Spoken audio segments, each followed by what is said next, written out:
సంవత్సరాల తరబడి ఎన్ని మందులు వాడినా మీ మోకాల నొప్పులు తగ్గట్లేదా? ప్రాణ పెయిన్ క్లినిక్ లో అత్యాధునిక చికిత్స. ఓ ఇది మ్యారేజ్. అప్పుడు చీఫ్ మినిస్టర్ ఆయన, అప్పుడు తమిళనాడు గవర్నర్ ఉన్నారా? రోషయ్య గారు. అంటే ఆయన సీఎంగా ఉన్నప్పుడు ఫస్ట్ రాజశేఖర రెడ్డి గారు ఉన్నప్పుడు ఆయన ఫైనాన్స్ మినిస్టర్గా పనిచేశారు. సో ఇప్పుడు క్యాంప్ ఆఫీస్లో కలిసి మేము మాట్లాడుకునేవాళ్ళం. రాజశేఖర రెడ్డి గారు, రోషయ్య గారు, మేము అంటే ఎలక్షన్ క్యాంపెయినింగ్ గురించి మాకు ఎక్స్ప్లెయిన్ చేసేవారు. సో అప్పటి నుంచి పరిచయం అనమాట. ఆయన చీఫ్ మినిస్టర్ అయిన తర్వాత అప్పుడు ఆయన కోసం ప్రేయర్ చేయడానికి వెళ్ళాను. క్యాంప్ ఆఫీస్కి వెళ్ళి ప్రేయర్ చేసి బ్లెస్ చేసి వచ్చిన తర్వాత జిహెచ్ఎంసీ ఎలక్షన్స్ వచ్చినప్పుడు అడిగారు, నాకు కాల్ చేసి పర్సనల్గా రోషయ్య గారు సీఎంగా ఉంటూ కాల్ చేసి ఇట్లా జిహెచ్ఎంసీ ఎలక్షన్స్ కోసం అడుగుతానంటే, సార్ ఇప్పుడు మీకు తెలిసిందే కదా రాజశేఖర రెడ్డి గారు చనిపోయిన తర్వాత నాకు పార్టీలో కొద్దిగా పెద్ద ఇన్వాల్వ్మెంట్, నాకు I don't want to do anything. సరే ఎంతో కొంత ఇద్దరు ముగ్గురికి కార్పొరేషన్ ఎలక్షన్స్ కోసం వెళ్ళాను. వాళ్ళు గెలిచారు.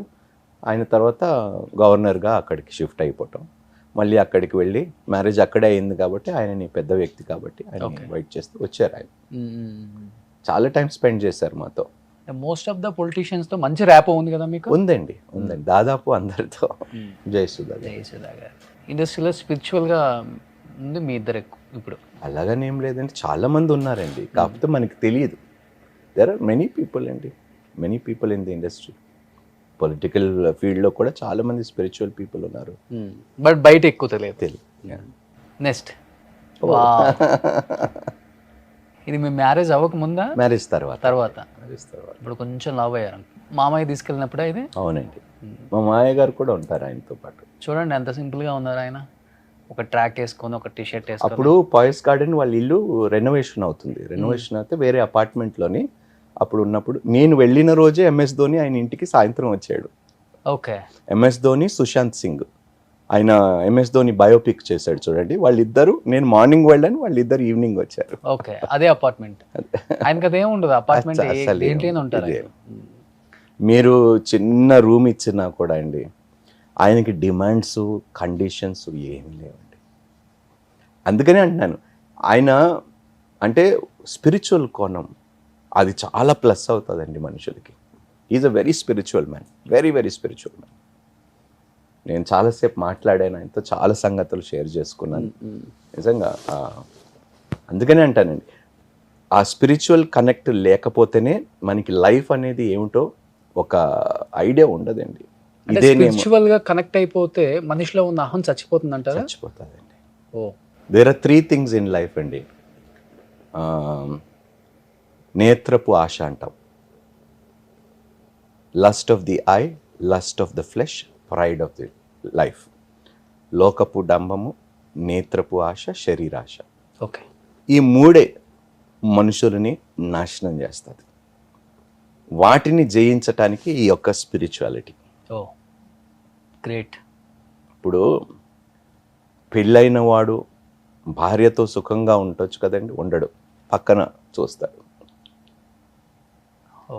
శరీరపు ఆశ, gratification of the flesh, desires, దానిని ఓవర్కమ్ చేయగలిగేది ఓన్లీ త్రూ స్పిరిచువల్ మీన్స్.